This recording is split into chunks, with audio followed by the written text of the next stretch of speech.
વિકસિત ભારત સંમેલન અંતર્ગત દાહોદ જિલ્લામાં પ્રબુદ્ધ નાગરિક સંમેલન યોજાયું છે। નરેન્દ્રભાઈ મોદી સાહેબે વડાપ્રધાન તરીકે પોતાના 12 વર્ષ પૂર્ણ કર્યા એ નિમિત્તે સમગ્ર દેશની અંદર આ કાર્યક્રમો ચાલી રહ્યા છે।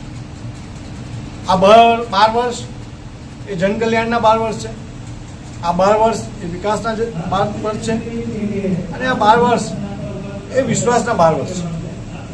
આ દેશની જનતાએ નરેન્દ્રભાઈ મોદી પર વિશ્વાસ મૂકીને સતત 3 વખત એમને વડાપ્રધાન બનાવ્યા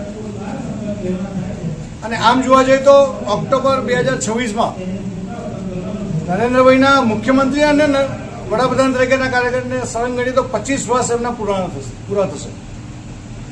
આ 25 વર્ષ એ નરેન્દ્રભાઈ મોદીના રાજનૈતિક 25 વર્ષ નથી, પણ રાજનીતિના બદલાવના 25 વર્ષ છે।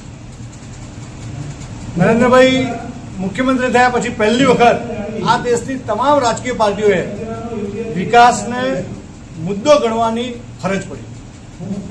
એમણે ચૂંટણી વિકાસના મુદ્દા પર લડવી જોઈએ અને લડી શકાય એ પુરવાર નરેન્દ્રભાઈ મોદીએ કર્યું અને જ્યારે 2014માં વડાપ્રધાન થયા ત્યારે એમણે એમના પહેલા જ પ્રવચનમાં કહ્યું હતું કે અમે બદલાની નહીં બદલાવની રાજનીતિ કરીએ છીએ અને સાચા અર્થમાં આ દેશને ખૂબ મોટો બદલાવ નરેન્દ્રભાઈ મોદીની રાજનીતિ આવ્યો છે અને જનકલ્યાણ વિકાસ અને વિશ્વાસ એટલું જ નહીં પણ સમગ્ર દુનિયાની અંદર પણ ભારતનું તિરંગાનું નામ ખૂબ ઉજ્જવળ કરવાનું કામ નરેન્દ્રભાઈ મોદીએ પોતાના આ 12 વર્ષમાં કર્યું છે અને આ શાસનકાળ નરેન્દ્રભાઈનો 12 વર્ષનો એ સાચા અર્થમાં આ દેશની જનતા માટે વિકાસનો, જનકલ્યાણનો અને વિશ્વાસનો રહ્યો છે।